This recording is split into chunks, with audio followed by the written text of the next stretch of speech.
तो Malwa coaching classes में आपका स्वागत है। जैसे कि आपके 2 पेपर हो चुके हैं और 13 तारीख को आपका गणित का पेपर है। तो उसके लिए हम सबसे पहले तो मैं एक सीरीज लेके आते हैं।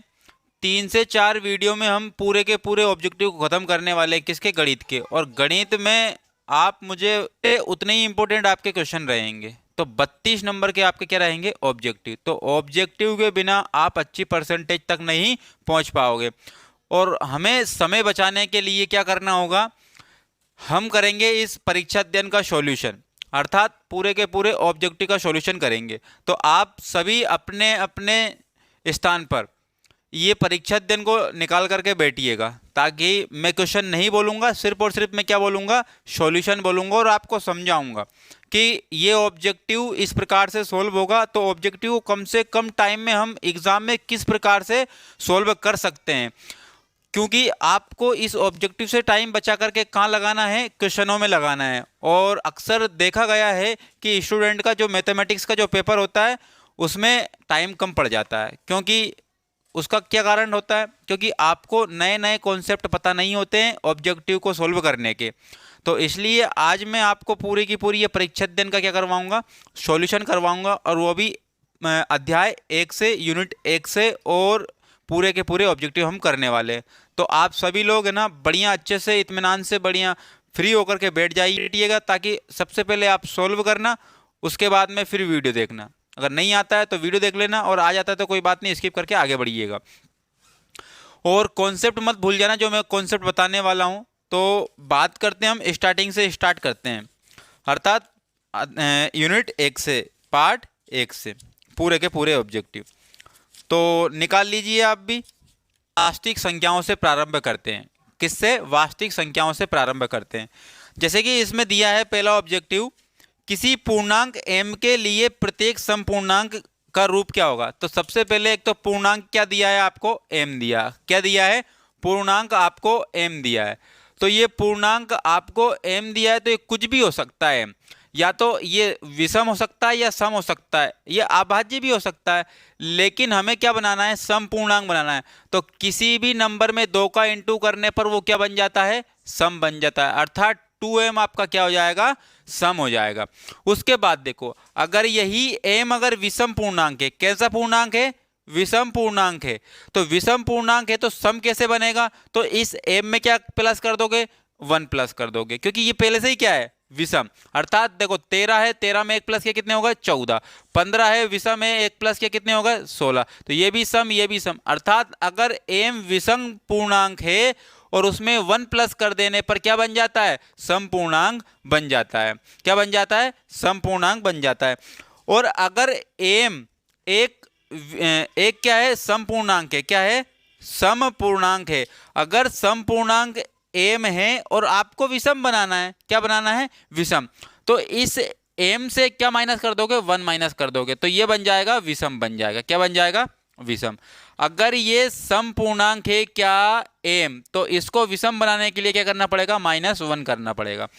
अगर ये विषम पूर्णांक है और इसको सम बनाना है तो इसमें क्या करना पड़ेगा, +1 करना पड़ेगा। अगर ये ओनली ऑन पूर्णांक है, अब सम की नहीं बोला हमसे, ना तो विषम की बोला, सिर्फ और सिर्फ ये क्या है, पूर्णांक है, तो इसमें 2 का इंटू कर देने पर क्या बन जाएगा, ये सम बन जाएगा। तो क्वेश्चन एक कॉन्सेप्ट हमने सीख लिया।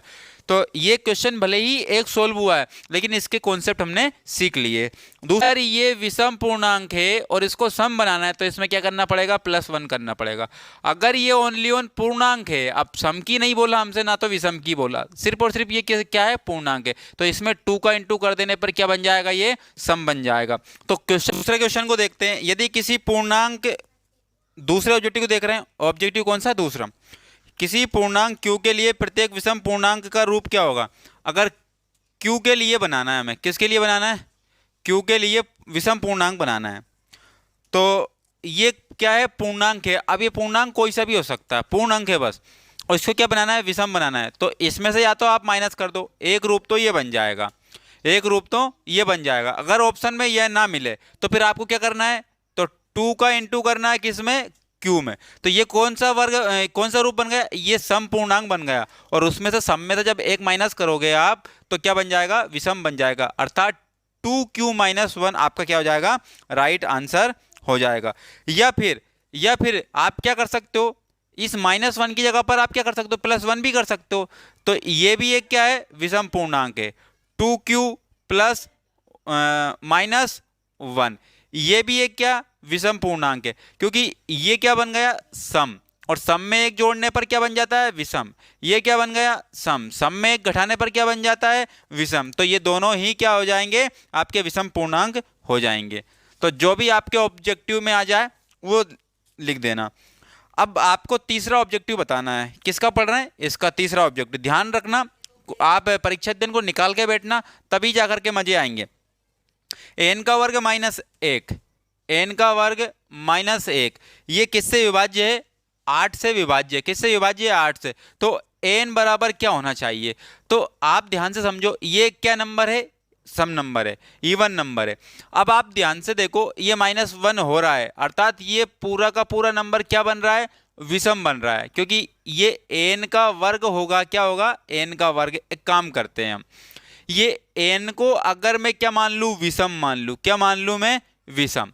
अगर विषम का मैं क्या करूंगा, स्क्वायर करूंगा तो क्या आएगा, विषम का स्क्वायर करूंगा तो क्या आएगा, विषम ही आएगा। और विषम में से जब क्या माइनस होगा 1, तो क्या बन जाएगा, सम बन जाएगा। और सम किससे डिवाइड हो जाएगा, 8 से डिवाइड हो जाएगा। तो n को क्या होना पड़ेगा, एक विषम पूर्णांक होना पड़ेगा। क्या होना पड़ेगा, एक विषम पूर्णांक होना पड़ेगा। अब चौथे नंबर पे चलते हैं, चौथे ऑब्जेक्टिव पे चलते हैं। किस पे चलते हैं, चौथे ऑब्जेक्टिव। वह बड़ी से बड़ी संख्या जिसे 70 और 125 को विभाजित करने पर क्रमशः 5 और 8 शेषफल बचते हैं। तो आप देखो ध्यान से कि 70 है और एक क्या है, 125 है।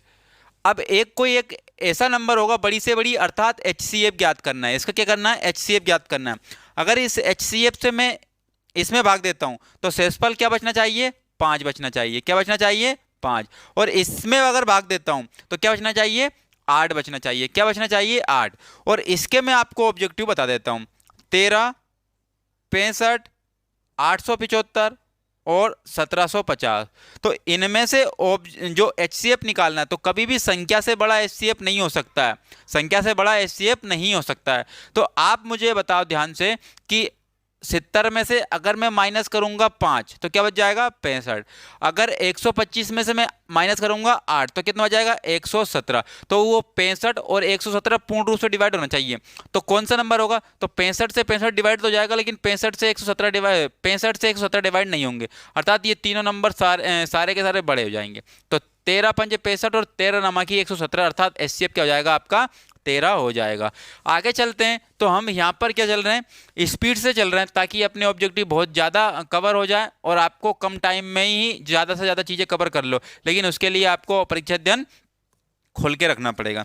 पांचवा ऑब्जेक्टिव देखिए, यदि दो धनात्मक पूर्णांक a एवं b निम्न रूप लिखे हैं, तो a की वैल्यू क्या लिखी है आपको, x3 लिखा है और y2, और b बराबर क्या लिखा आपका, x और y का क्यूब लिखा है। जहां x और y अभाज्य संख्या है, x और y जो है ना क्या है, अभाज्य संख्या है, अभाज्य संख्या। तो HCF ज्ञात करना है। क्या ज्ञात करना है, HCF ज्ञात करना है। तो HCF के लिए हम जो कॉमन नंबर होता है वो क्या लेते हैं, कम घात वाला लेते हैं, कम घात वाला। तो x और यहाँ पर x की घात 3, इन दोनों में कॉमन कौन है, तो x की घात 1 है। क्या है, x की घात 1 है, और 1 को लिखने की कोई आवश्यकता नहीं है। अब y का वर्ग है और यहाँ पर y का क्यूब है, तो इन दोनों में कॉमन क्या है, y का वर्ग है। छोटी घात लेंगे हम, क्या लेंगे, छोटी घात। देखो x में छोटी घात क्या थी, x थी, लिख लिया। y वर्ग और y क्यूब में छोटी घात क्या थी, y वर्ग थी। अर्थात ये इसका क्या हो गया, HCF हो गया। अगर यहीं पे आपको LCM निकालने की बोलता तो हम क्या लेते हैं, बड़ी घातें लेते हैं। तो x और x क्यूब में बड़ी घात कौन सी है, तो आप बोलोगे x क्यूब की है। और y वर्ग और y क्यूब में बड़ी घात कौन सी है, y क्यूब की है। तो LCM क्या हो जाता है, x क्यूब और y क्यूब। लेकिन HCF क्या है, x y वर्ग। तो ये आपका राइट आंसर हो जाएगा क्वेश्चन के अकॉर्डिंग। अगला क्वेश्चन देख लेते हैं, अगला ऑब्जेक्टिव देखते हैं, छठा नंबर का ऑब्जेक्टिव देखते हैं अब इस बार।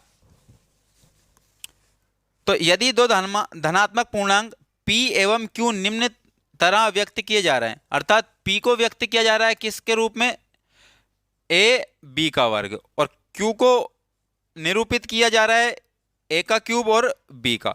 तो यहाँ पर ए और बी जो है ना अभाज्य संख्याएं हैं। क्या है? ए और बी क्या है? अभाज्य संख्याएं। तो एलसीएम ज्ञात करना है। क्या ज्ञात करना है? एलसीएम।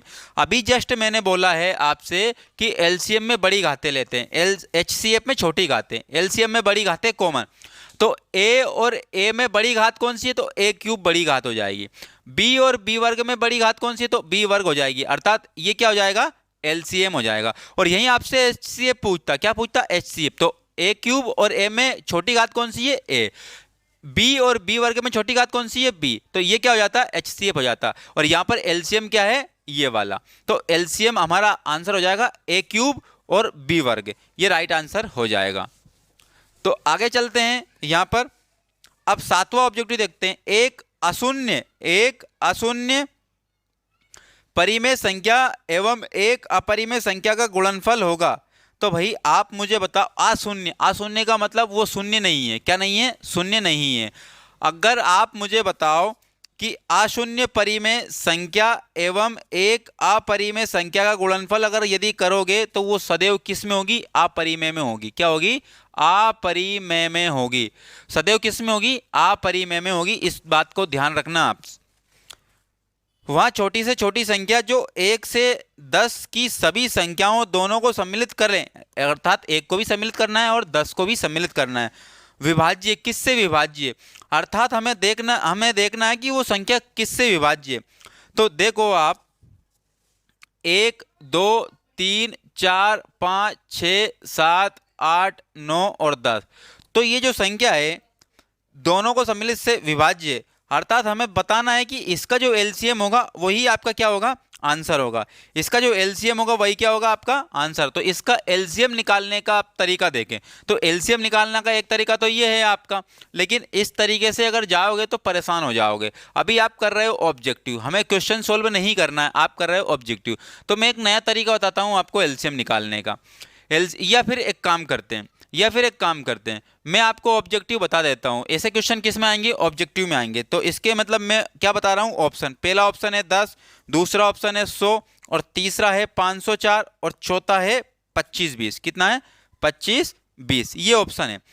तो अब देखो, अगर किसी संख्या को 9 से विभाजित करना है तो उसका डिजिट सम क्या होना चाहिए? 9 ही होना चाहिए। डिजिट सम मतलब कि अंकों का योग। जैसे कि 215, इसका डिजिट सम क्या है? इनको सबको जोड़ दो, 5 और 1 6 और 6 और 2 8, तो इसका डिजिट सम कितना हो गया? 8। 219, इसका डिजिट सम क्या है? 9 और 1 10, 10 और 2 कितने हो गए? 12। लेकिन 12 को फिर जोड़ो, 2 और 1 3, तो इसका डिजिट सम कितना हो गया? 3। तो इसी प्रकार से हमें डिजिट सम अगर 9 से विभाजित कर रहे हैं तो डिजिट सम भी क्या होना चाहिए? 9। तो देख लेते कौन से ऑप्शन का डिजिट सम 9 है। इसको जोड़ने पर नहीं आया, इसको जोड़ने पर नहीं आया। 5 और 4 कितने हो गए? 9। 2 और 5 7, 7 और 2 कितने हो? 9 हो गए। अर्थात इन दोनों का ऑप्शन क्या आ रहा है? 9 आ रहा है। तो अब इसको और इसको देखते हैं कि कौन सा सही होगा। अब एक काम करते हैं, यहां पर एक काम कर लेते हैं। 5 से डिवाइड होने का मतलब ये आखिरी में या तो 0 आ जाए या क्या आ जाए? 5 आ जाए। तो 0 आएगा तो भी किससे डिवाइड हो जाएगा? 5 से। 5 आएगा तो भी किससे डिवाइड हो जाएगा? 5 से। तो क्या इसमें 0 है क्या? तो इसको हम काट देंगे। बचा क्या आंसर? ये वाला बचा। तो हमारा ऑप्शन क्या हो जाएगा? 25-20 राइट आंसर हो जाएगा। ये क्या है? नवा ऑब्जेक्टिव है। 96 और 404 का क्या बताना है? 96 और 404 का क्या बताना है? HCF बताना है। क्या बताना है? HCF बताना है। अब देखो HCF जब बता रहे हैं हम तो 120 और 4 हमें सिर्फ और सिर्फ क्या सॉल्व करना है? ऑब्जेक्टिव सॉल्व करना है, ना कि क्वेश्चन सॉल्व करना है। तो जल्दी से जल्दी कैसे सॉल्व किया जाए? तो 100 HCF बताना, तो 96 और 404, तो कभी भी 96 से बड़ी संख्या HCF नहीं हो सकती, अर्थात 120 तो कभी भी नहीं होगा। अब 96 में भाग देंगे, अगर मान के चले 10 से ही दे दें, भाग किससे दे दें? 10 से। तो 10 से भाग देने का तात्पर्य ये होगा कि 0 आखिरी में होना चाहिए, और जबकि इसके आखिरी में 0 नहीं है। अब 4 से भाग देते हैं, तो काम करते हैं 3 से भाग देते हैं। तो 3 से भाग देते हैं, तो यहां पर देखो आप 3 से भाग देने का मतलब ये कि डिजिट सम 3 6 9 होना चाहिए। तो 9 और 6 कितने हो गए? 15, और 5 और 1 कितने होगा? 6। तो इसका डिजिट सम 6 तो बन रहा है, ये तो मान ली। लेकिन स्कोर देखना पड़ेगा। 4 और 4 8, इसका डिजिट सम कितना बन रहा है? 8। तो भैया HCF तो भैया ये 3, इसको भी डिवाइड करना चाहिए, इसको भी डिवाइड करना चाहिए। तो 3 से डिवाइड करने का मतलब ये 3, 6, 9 डिजिट सम होना चाहिए। क्या है, क्या इसका नहीं है, अर्थात 3 भी नहीं होगा। बचा क्या, 4 बचा है। 4 आपका राइट आंसर हो जाएगा, 4 आपका राइट आंसर हो जाएगा। अब आगे चलते हैं, 10वें ऑब्जेक्टिव पे चलते हैं। 6 और 20 का HCF बताना है, 6 और 20 का HCF बताना है। तो ये तो छोटा नंबर है, इसका तो हम निकाल लेंगे। क्यों निकाल लेंगे, 3 से भाग जा रहा है, लेकिन 3 से भाग 20 में नहीं जा रहा है। लेकिन 4 से यहाँ पर 2 से देखते हैं, 2 से भाग जा रहा है क्या, जा रहा है। 2 से भाग जा रहा है क्या, जा रहा है। अर्थात HCF क्या हो जाएगा आपका, यहाँ पर 2 हो जाएगा। क्या हो जाएगा, 2। आगे चलते हैं।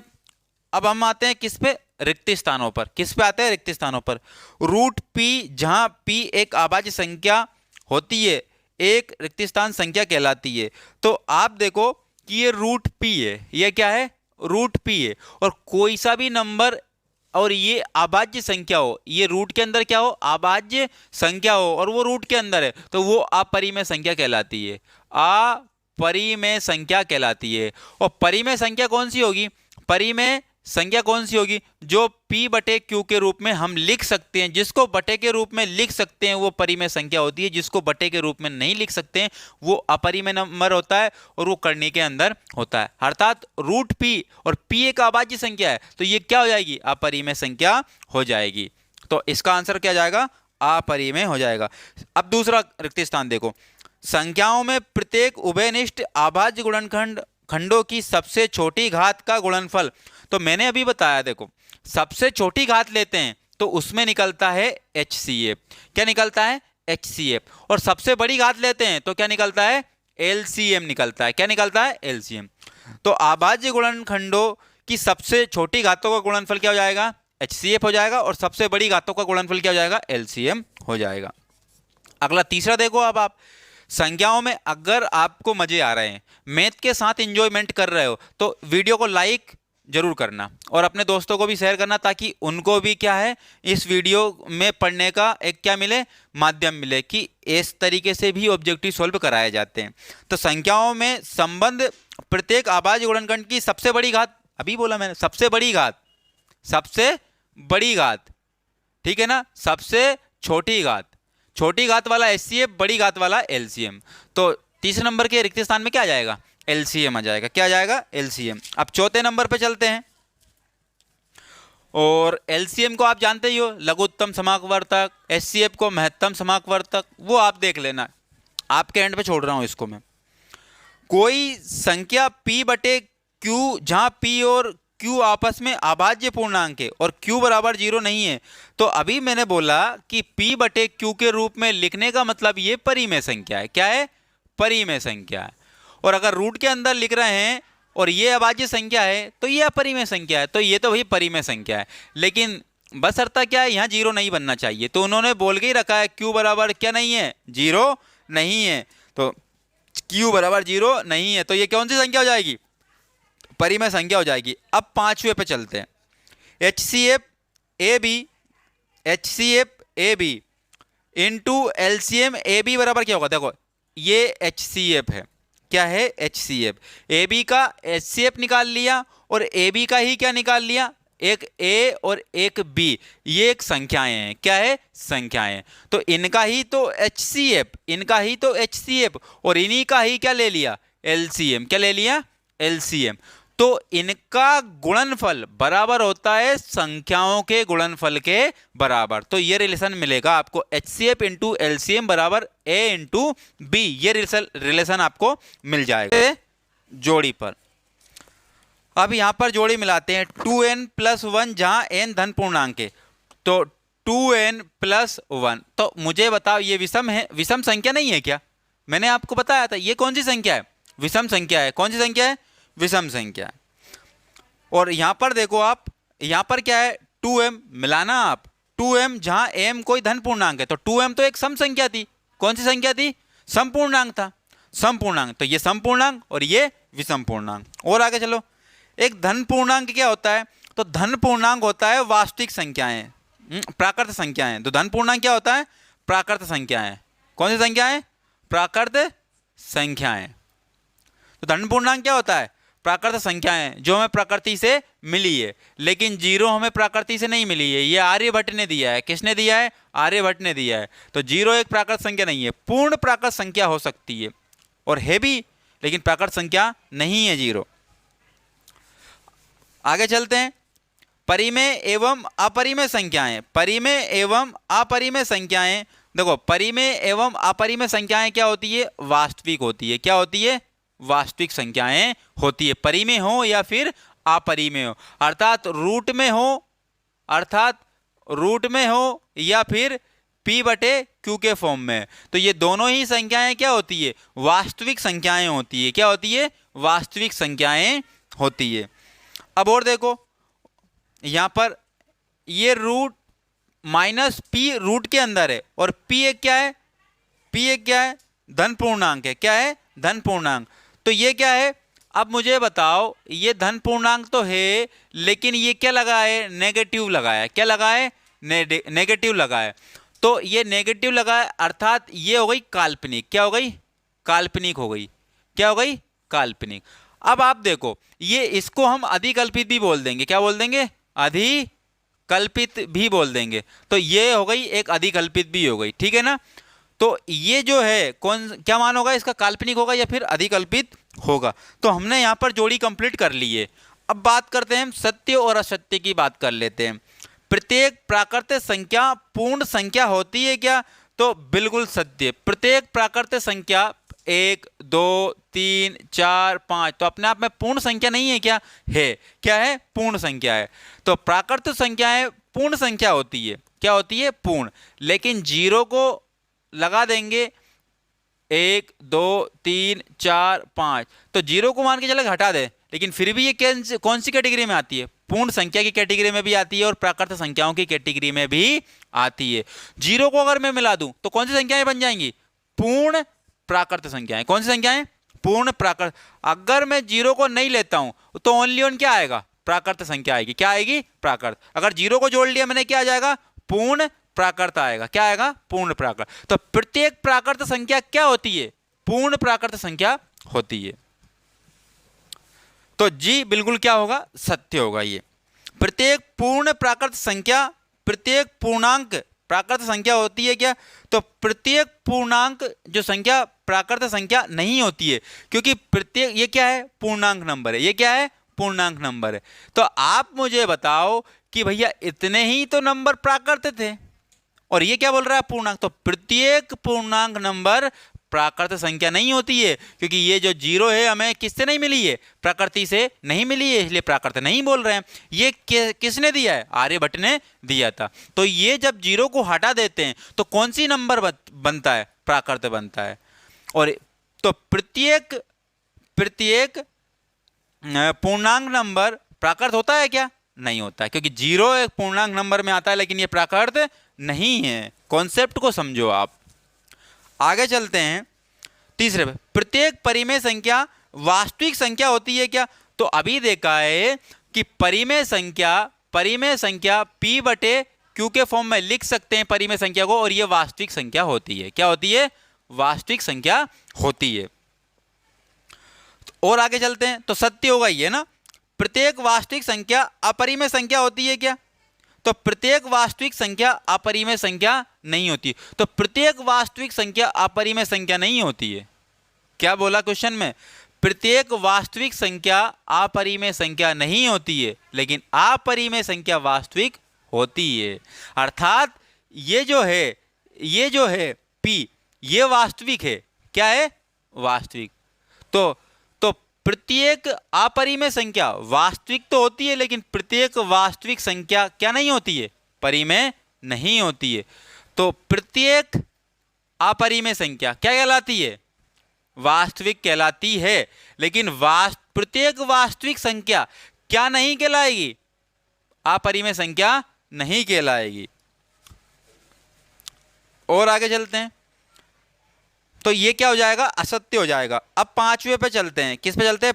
प्रत्येक पूर्णांक को p/q के रूप में, प्रत्येक पूर्णांक को p/q के रूप में व्यक्त किया जा सकता है, जहां p एवं q कोई पूर्णांक है, लेकिन q बराबर 0 नहीं है। तो q बराबर 0 नहीं है तो बिल्कुल लिख सकते हैं q बराबर क्या नहीं है, 0 नहीं है। लेकिन अगर बटे के नीचे 0 बन जाता है तो वो क्या हो जाता है, वो हो जाता है क्या, अनंत। क्या बन जाता है, अनंत बन जाता है। इसीलिए q बराबर 0 नहीं है तभी तो बोलते हैं, नहीं तो भैया आपकी मर्जी से आपने 0 मान लिया तो वो अनंत बन जाएगा। तो q बराबर 0 इसलिए नहीं है। तो प्रत्येक पूर्णांक को हम किसके रूप में लिख सकते हैं, p बटे q के रूप में लिख सकते हैं। आगे देखो आप, √2 एक परिमेय संख्या है। तो √2 जो है और ये एक अभाज्य संख्या है और वो रूट के अंदर है, तो ये तो भैया अपरिमेय संख्या है। कौन सी संख्या है, अपरिमेय संख्या है। तो अपरिमेय संख्या तो बिल्कुल सही है, लेकिन क्वेश्चन में क्या दिया है, √2 एक परिमेय संख्या। अरे कैसे हो गई परिमेय संख्या, तो क्या हो गया, गलत हो गया। अब आते हैं एक शब्द पे उत्तर, एक शब्द पे। तो 4 और 5 का HCF, तो 4 और 5 का HCF, तो यहां पर एक का ही भाग जाएगा। तो 4 और 5 का HCF जो है क्या हो जाएगा, एक। क्या हो जाएगा, एक हो जाएगा। 3 और 12 का LCM, 3 और 12 का LCM, तो 3 और 12, 12 में 3 का भाग जा रहा है, तो अर्थात LCM क्या हो जाएगा, LCM हो जाएगा 12। क्या हो जाएगा, 12 हो जाएगा। तो दो संख्याएं A और B के LCM AB एवं HCF, तो ये वही वाली बात हो गई। कौन सी वाली बात, कि भैया LCM, LCM क्या दिया है आपका, A और B, और वही A और B का HCF दिया है। तो पता नहीं है, हमें पता ही नहीं, तो हम क्या लिखेंगे, HCF इंटू LCM बराबर क्या होगा, A इंटू B। क्या हो जाएगा, A इंटू B। तो HCF का इंटू LCM में कर देंगे, बराबर दोनों संख्याओं का क्या कर देंगे, गुणा, तो बराबर वैल्यू होगी इसकी। यदि A बराबर क्या दिया है आपको, B और Q दिया है आपको। क्या दिया है, B और Q दिया है, B और Q। तो A और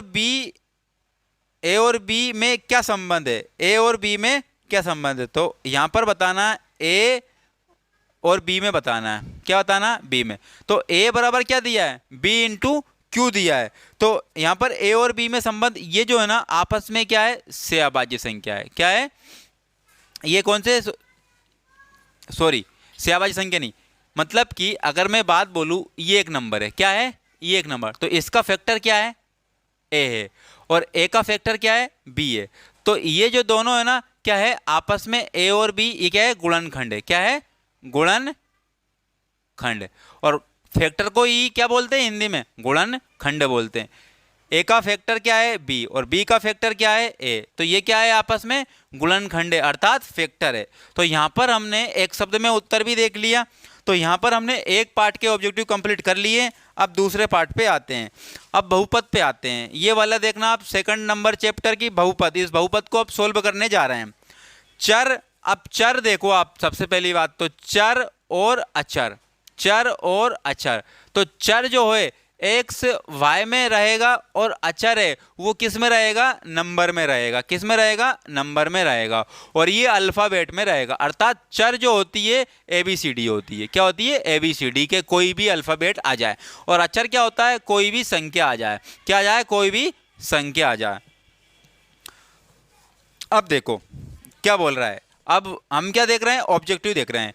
x के बहुपद px में x की निम्नतम घात की घात क्या कहलाती है। तो आप मुझे बताओ, x के बहुपद px में x की निम्नतम घात, बहुपद की घात क्या कहलाती है। तो आप देखो, बहुपद की उच्चतम घात कहलाती है। क्या कहलाती है, उच्चतम घात कहलाती है, उच्चतम घात। तो बहुपद की भैया उच्चतम घात जो x होगा ना, उसकी अधिक से अधिक घात क्या कहलाएगी, बहुपद की घात कहलाएगी। क्या कहलाएगी, बहुपद की घात कहलाएगी। तो ये ऑब्जेक्टिव है। तो क्या हो गया, उच्चतम घात इसका राइट आंसर हो जाएगा। उच्चतम घात इसका क्या हो जाएगा, राइट आंसर हो जाएगा। अब चलते हैं सेकंड नंबर पर। द्विघात बहुपद में बहुपद की घात, द्विघात कौन सी घात बनाना है, द्विघात बनाना है। क्या ही दिया भैया, द्विघात, तो उसकी अधिक से अधिक घात, द्विघात कितनी, 2। तो द्विघात में अधिक से अधिक घात कितनी होगी, 2 ही होगी।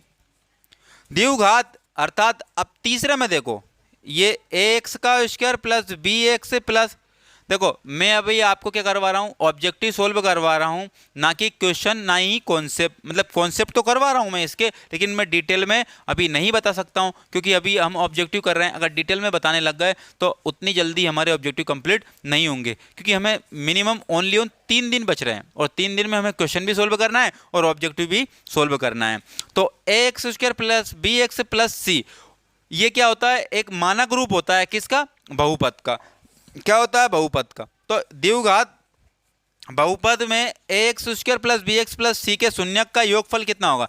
तो देखो यहाँ पर आप सब समझ लेते हैं, यहाँ पर क्या होगा। सबसे पहली बात तो शून्यकों का योगफल, शून्यकों का योग क्या होता है, -b/a, और शून्यकों का ही गुणनफल क्या होगा, गुणनफल क्या होगा, c/a। तो गुणनफल जो होगा c/a और शून्यकों का योगफल कितना होगा, -b/a। तो b/a जहां ऑप्शन में दिखे वो आप लगा देना, अब देखो आगे, यदि किसी द्विघात बहुपद k माइनस 1 का वर्ग, k-1 और x का वर्ग प्लस में kx प्लस में 1 का एक शून्यक -3 है। एक शून्यक क्या है, -3 है। तो k का मान बताना है। क्या बताना है, k का मान बताना है। तो k का मान कब बताएंगे, तो जहां पर आपको x मिले, क्योंकि एक शून्यक है ना, एक शून्यक क्या दिया है, -3 दिया आपको। तो जहां x मिले वहां पर -3 रखते जाओ। तो k-1 x यानी कि -3 का वर्ग प्लस में k, और इनटू में क्या है, x की वैल्यू क्या है, -3, और प्लस में क्या है 1। तो यहां पर देखो 3 का वर्ग करोगे तो माइनस माइनस क्या हो जाएगा, प्लस। तो k-1 और माइनस क्या हो गया, प्लस, और 3 का वर्ग कितना हो गया, 9, प्लस में यहां पर कितना हो गया। अब यहां पर देखो आप, माइनस का इंटू किस में होगा, प्लस में, तो क्या जाएगा यहाँ पर माइनस, और 3 का इंटू किस में होगा, k में, तो क्या आएगा, 3k आ गया प्लस 1। अब 9 का इंटू करो तो 9k माइनस 9 एकम 9 माइनस 3k और प्लस में 1। तो देखो 9k में से 3k गया तो बचा कितना, 6k, और माइनस 9 में से प्लस 1 गया तो क्या बचा, -8 बचे। कितने बचे, -8 बचे। तो यहाँ पर देखो तो 6k जब माइनस का 8 बराबर उधर जाएगा तो कितना आ जाएगा, प्लस का। तो k बराबर 8, और ये 6 कहाँ जाएगा, इसके बटे में जाएगा। तो 2 से कैंसिल, 2 चूके 8 और 2 तिया 6, तो k बराबर कितना हो गया, 4/3 हो गया। k बराबर कितना हो गया, 4/3। लेकिन देखना किसका है, प्लस का है, ध्यान मत भूल जाना, तो उसमें माइनस में भी है, क्या है, माइनस में भी है उसमें 4/3, तो प्लस का 4/3 आया है इसका, ठीक है ना। अब अगले चलते हैं, 5वें पे चलते हैं। किस पे चलेंगे, 5वें पर चलते हैं। एक द्विघात बहुपद जिसमें शून्यक -3 और 4 होंगे, तो -3 और क्या होंगे, 4, दो शून्यक है। इसमें कौन कौन से में हो सकते हैं, तो कौन कौन से में हो सकते हैं, तो सबसे पहले तो हमें देखना है कि यहाँ पर -4 और -3 और क्या है, 4। तो सबसे पहले देखो -3 का इंटू आप किस में करोगे, 4 में करोगे, तो माइनस के क्या आना चाहिए, 12 आना चाहिए। क्या आना चाहिए, -12। क्या पहले ऑप्शन में -12 मिले, नहीं मिले। क्या पहले दूसरे ऑप्शन में -12 मिले, नहीं मिले। तीसरे ऑप्शन में -12 मिले। तो आप मुझे बताओ, ध्यान से समझना, कि x का वर्ग बटे में 2 माइनस x का वर्ग, मतलब x बटे में 2 माइनस के कितने हो गए, 6 हो गए। कितने हो गए, 6। अगर मैं इसको एक काम करता हूं, यहां पर बराबर के उधर भिजवा देता हूं 6 को, तो कितने हो जाएंगे, प्लस में। तो यहां पर क्या आएगा, एलसीएम तो 2 ही आएगा ना, क्या जाएगा, एलसीएम 2 ही आएगा। तो x का वर्ग माइनस x बराबर कितना जाएगा, 6। जब इसका इंटू उधर होगा तो क्या जाएगा, x का वर्ग माइनस x बराबर में 6 दूने 12। तो जब ये ऐसा होगा तो ये 12 इधर आएंगे तो कितने हो जाएंगे, माइनस के हो जाएंगे, और माइनस के 12 में यहाँ मिल गए, अर्थात तीसरा ऑप्शन आपका राइट आंसर हो जाएगा। आगे चलते हैं, इसमें आगे चलते हैं, क्योंकि आपको पता है शून्यकों का गुणनफल c बटे में क्या होता है, a। तो c बटे में क्या होता है, a। तो यहीं पर अगर मैं बात करता हूँ, यहाँ पर ए एक्स स्क्वायर प्लस में बी एक्स प्लस में सी। तो ये जो है ना सी, ये जो है सी, यही क्या होता है, शून्य का गुणनफल रिप्रेजेंट करता है। सी क्या करता है, शून्यकों का गुणनफल रिप्रेजेंट करता है। अगर ए की वैल्यू एक है तो, ए की वैल्यू एक है तो, अगर ए की वैल्यू एक से अधिक है तो किसके बटे में पहुंच जाते हैं, सी के बटे में पहुंच जाते हैं। आगे चलते हैं। छठा, यदि किसी द्विघात बहुपद x का वर्ग क्या होगा, x का वर्ग प्लस में a प्लस में 1 x प्लस में b के शून्यक 2 और 3 है, एक तो 2 और एक 3 है, दो शून्यक है, तो a बराबर और b बराबर आपको क्या करना है, ज्ञात करना है। a बराबर और b बराबर आपको ज्ञात करना है। तो एक काम करते हैं, a बराबर और b बराबर ज्ञात करते हैं हम इसमें। तो एक बार 2 वैल्यू रख दो और एक बार क्या रख दो, वैल्यू 3 रख दो। तो यहां पर अब देखते हैं, तो ये जो x बराबर 1 तो क्या है, 2 है, और x बराबर 1 क्या है, माइनस का 3 है। तो आप मुझे बताओ ध्यान से, जब ये बराबर के इधर आएगा तो ये माइनस का बन जाएगा, जब बराबर के इधर आएगा तो ये किसका बन जाएगा, प्लस का बन जाएगा। किसका बन जाएगा, प्लस का बन जाएगा। तो देखो ये वाली, ये तो है x वर्ग का गुणांक, और ये रिप्रेजेंट करता है किसको, ये रिप्रेजेंट करता है भैया माइनस बी बटे ए को। अर्थात माइनस बी बटे ए का मतलब ये हुआ कि ये करता है अल्फा प्लस बीटा शून्यकों का योगफल, और ये जो वैल्यू करती है ये अल्फा इंटू बीटा शून्यकों का गुणनफल रिप्रेजेंट करती है। तो आप देखो कि 3 में से 2 गया तो बचा कितना, 1 बचा। क्या बचा, 1, और 1 पहले से ही क्या मौजूद है यहाँ पर, तो a की वैल्यू यहाँ पर क्या रखना पड़ेगा, 0, तब जाके तो शून्यकों का योगफल कितना बनेगा, 1 बनेगा। अब अल्फा इंटू बीटा शून्यकों का गुणनफल देखते हैं, तो 3 इंटू माइनस के 2, तो 3 दूने 6, तो माइनस के क्या बन जाएंगे, 6। तो b की देखो ये होता है गुणनफल। तो मैंने ये बोला कि a बराबर तो क्या रख दें, 0, और b बराबर क्या रख दें, माइनस के 6। तो ये जो है बहुपद क्या हो जाएगा, बिल्कुल फिक्स हो जाएगा। तो a बराबर 0 और b बराबर माइनस के 6 रखने पर ये सेटिस्फाई हो रहा है, और आपको यहाँ पर शून्यकों का मान दिया था। तो a बराबर 0 और b बराबर माइनस के 6 रखने पर हुआ है। तो चले आगे चलते हैं, आगे ऑब्जेक्टिव पे चलते हैं, 7वें पे। -2 एवं 5 शून्यक वाले बहुपदों की संख्या कितनी होगी। तो -2 और 5 शून्यक वाले बहुपदों की संख्या कितनी होगी, तो आपको बताना ये शून्यक कितने होंगे। तो मतलब कि बहुपदों की संख्या, तो ये बहुपदों की संख्या जो है ना कितनी हो जाएगी, वो 3 से अधिक हो जाएगी। कितनी हो जाएगी, 3 से अधिक हो जाएगी। किससे अधिक हो जाएगी, 3 से अधिक हो जाएगी।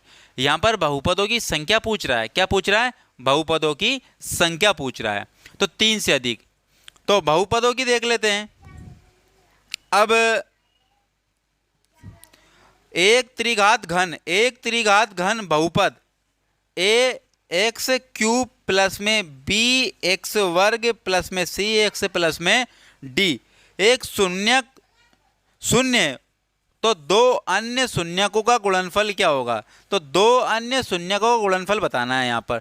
तो 2 अन्य शून्यकों का गुणनफल वही सी बटे में क्या होता है, ए होता है। तो सी बटे में क्या होता है, तो 2 शून्यकों का गुणनफल कितना होता है, सी बटे में ए होता है। और 3 शून्यकों का गुणनफल, जब कभी भी क्वेश्चन आपको, लेकिन ऐसा क्वेश्चन आएगा नहीं आपके, ठीक है ना।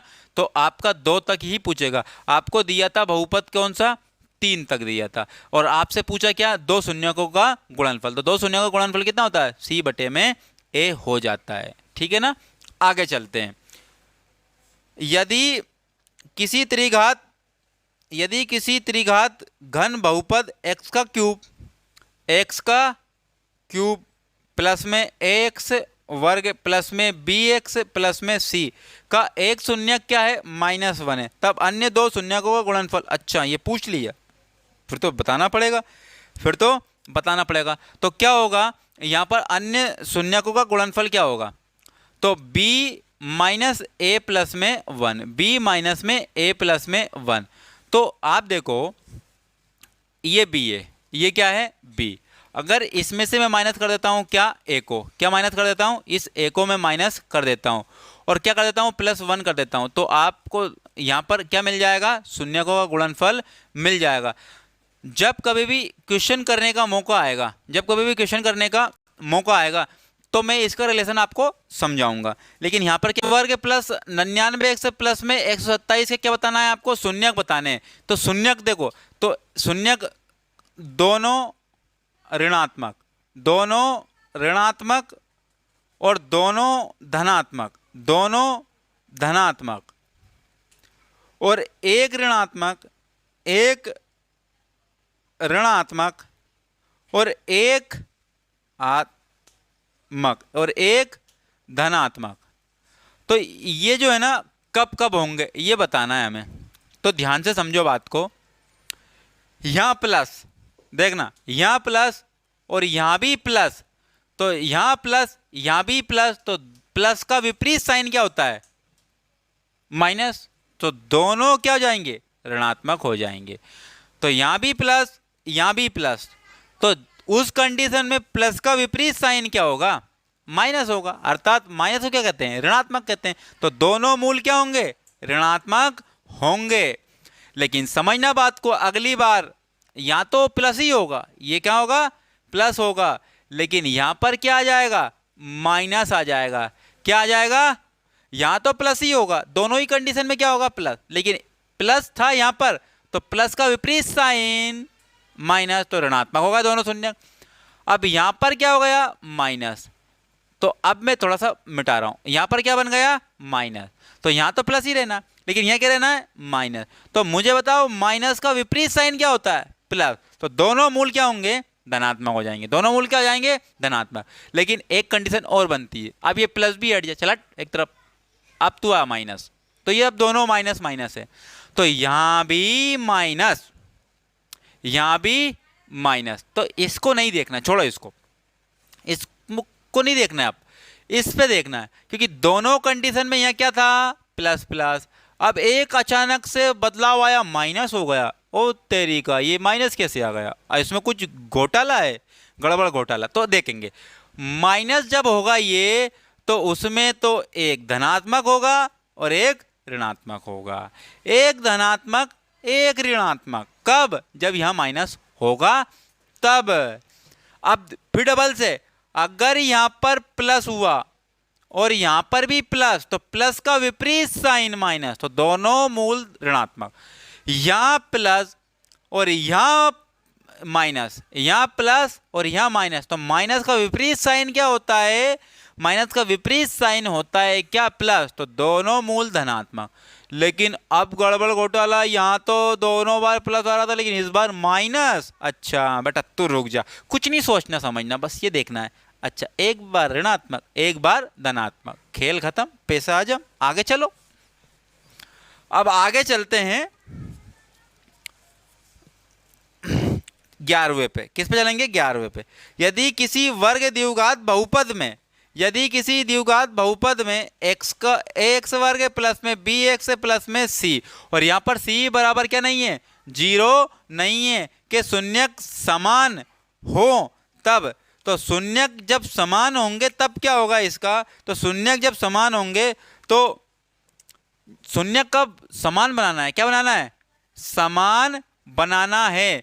तो जब शून्यक समान बनाना है तो समान कब होंगे, जब इस C का साइन और इस A का साइन, इस A का साइन समान होना चाहिए। क्या होना चाहिए, या तो दोनों माइनस माइनस में हो जाए या दोनों प्लस प्लस में हो जाए, तो समान होंगे तब जाके तो क्या होंगे, ये समान होंगे, ठीक है ना।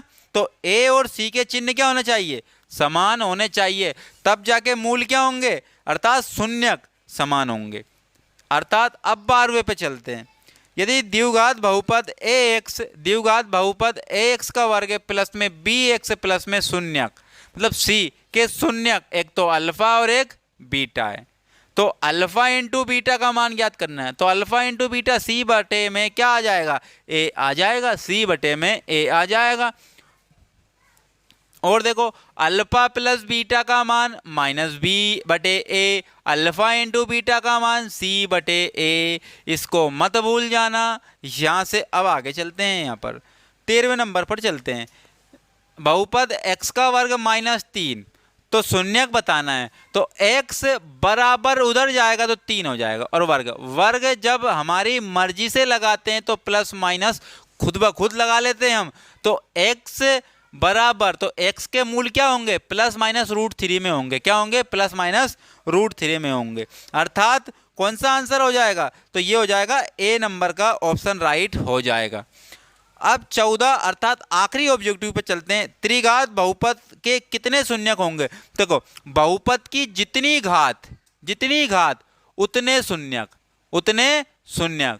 अगर घात 2 है तो शून्यक कितने होंगे, 2। घात 3 है, शून्यक कितने होंगे, 3। घात 4 है, शून्यक कितने होंगे, 4। घात 1 है, शून्यक कितना होगा, 1 होगा। तो त्रिघात बहुपद में 3 घातें रहेंगी तो शून्यक भी कितने हो जाएंगे, 3 हो जाएंगे। अब आते हैं रिक्त स्थान पर। किस पे आते हैं, रिक्त स्थान पर आते हैं। फटाफट स्पीड में करते चलेंगे हम। चर x के बहुपद px में x की उच्चतम घात रिक्त स्थान की घात कहलाती है, तो रिक्त स्थान की घात कहलाती है, तो बहुपद की घात कहलाती है। अगर x की सबसे उच्चतम घात किसकी घात कहलाती है, बहुपद की घात कहलाती है। एक बहुपद जिसकी घात 3 है तो वहां त्रिघात बहुपद होगा। कौन सा घात होगा, त्रिघात बहुपद होगा। और देखो, x माइनस 1 और x माइनस 2 के शून्यक होंगे रिक्त स्थान एवं रिक्त स्थान, ये दिया है आपको। तो क्या होंगे, तो यहां पर देखो, यहां पर ये दिया है, क्या दिया है, ये। तो एक बार इसके बराबर में 0 रख दो, एक बार इसके बराबर में 0 रख दो। तो जब इसके बराबर में 0 रखोगे तो x माइनस 1 उधर जाएगा तो बराबर में 1 हो जाएगा। ये माइनस का 1 उधर 2 उधर जाएगा तो प्लस का हो जाएगा।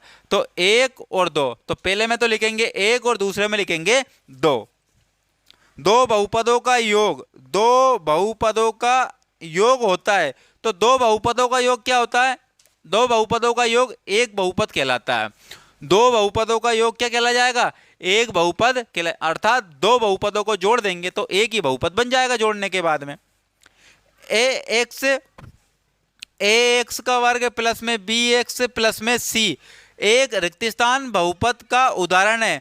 तो एक द्विघात बहुपद का उदाहरण है, क्योंकि इसमें कौन सी घात लगी है, 2 घात लगी है, इसलिए दो द्विघात। अगर 3 घात लगी रहती तो त्रिघात। अगर यहाँ पर कोई सी भी घात नहीं रहती तो यहाँ पर क्या हो जाता, रेखी समीकरण, रेखी बहुपद हो जाता। क्या हो जाता, रेखी। तो चर के वे मान जिनको, चर मतलब क्या हो रहा है, चर मतलब हो रहा है अल्फाबेट x y वाला। और अचर का मतलब क्या होता है, अचर का मतलब वो होता है नंबर ऑफ संख्या में। तो देखना ध्यान से, चर को जो डिनोट करेंगे हम x और y से डिनोट करेंगे। अचर को किससे डिनोट करेंगे, a b c से डिनोट करेंगे, a b c से डिनोट करेंगे। और वो किस में होगा, नंबर में होगा। किस में होगा, नंबर में। तो चर के वे मान जिनको बहुपद में प्रतिस्थापित करने पर बहुपद का मान शून्य हो जाता है, क्या कहलाते हैं, अरे शून्य हो जाता है तो शून्यक कहलाते हैं। क्या कहलाते हैं, शून्य होता है मान तो शून्यक कहलाते हैं। तभी तो उनका मान शून्यक पड़ा है भाई। क्या पड़ा है, शून्यक पड़ा है, नहीं तो और दूसरा मान नहीं रख देते क्या हम। रेखी बहुपद में अधिकतम घात 1 रेखी बहुपद है ना, द्विघात बहुपद में 2 और त्रिघात बहुपद में 3। और आगे आप जानते ही हो फिर क्या होगा। अब कल जोड़ी देखते हैं। क्या जोड़ी, तो जोड़ी पहले से ही फिक्स होती है, यह फॉर्मेलिटी पूरी करते हैं हम। क्या होती है, जोड़ी पहले से ही फिक्स होती है, यह फॉर्मेलिटी पूरी करते हैं, जो कि हम एग्जाम में जाके करेंगे अब, है ना।